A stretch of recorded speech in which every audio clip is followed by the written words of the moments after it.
السلام عليكم ورحمة الله تعالى وبركاته. موضوعنا qiimaha badan oo ku soo dhawow maanta iyo muuqaal cusub. Muuqaalkan aad ayuu ku anfacayaa waa haddii aad tahay arday ku guda jira waxbarashada qeybaheeda kala duwan, haddaad tahay arday jaamacadeed iyo haddaad tahay arday iskuulba. Muuqaalkan waa muuqaalkaagii.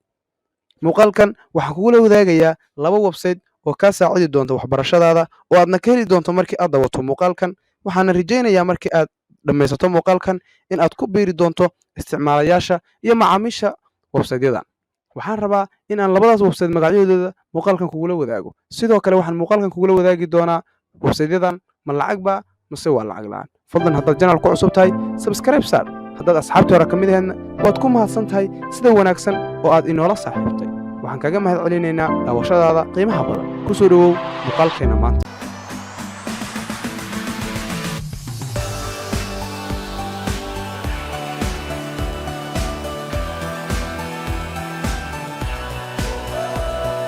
labadan website oo aan muuqaalkan idinku soo gudbi doono waxaa la kala yiraahdaa quizlet.com iyo sidoo kale waxaa la yiraahdaa jeg.com. labadan website oo kala ah quizlet.com iyo jeg.com waa website-yo aad ka helayso su'aal walba aad u baahan tahay jawaabteeda.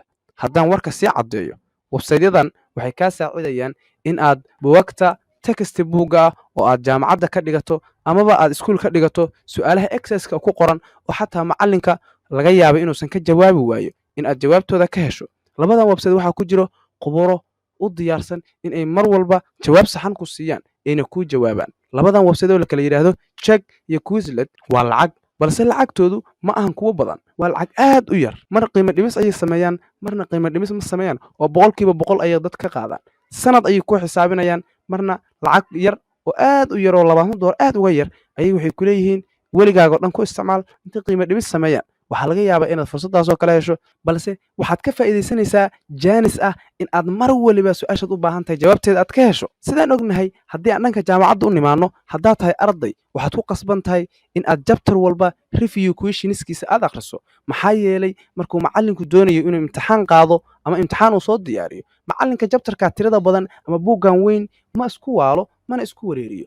wuxuu samaynayaa chapter walba review questionskiisa ayuu ataagaa, kadibna review questionskaas ayuu su'aalaha iyo imtixaan ka soo diyaariyaa. marka haddaad tahay arday waxaad ku qasban tahay inaad review questionskaas dhammaan jawaabahooda aad hesho. si aad jawaabahaas u heshana waxaad ku qasban tahay inaad website-yadan aad macaamiil ka dhigato oo aad ku soo xiranto. sidoo kale markaad tahay arday iskuul waxaa jiro maadooyinka scientific-ga su'aalo laga jawaabi waayey oo ku yaala buugagta scientific-ga. si aad jawaabaha su'aalahaas u hesho waa inaad marka labadan website oo aan muuqaalkan kugu soo gudbinayo aad saaxiib ka dhigato. waxaan rajaynayaa inuu muuqaalkan muuqaalkaagii noqday oo aad ka heshay labadan website-na aad booqad nooto. fadlan haddii aad muuqaalka dhammaysatay like saar, asxaabtaadana la wadaag si su'aalaha la weydiiyo ama su'aalaha imtixaanaadka looga qaado jawaabahooda saxda ay halkaa kaga helaan, kadibna ay su'aal walboo la weydiiyo uga jawaabaan imtixaankana ay ugu baasaan. adigana way ku mahad celinaya, anigana sidoo kale waan kaaga mahad celinayaa daawashadaada qaaliga ah oo aad daawanayso muuqaalka.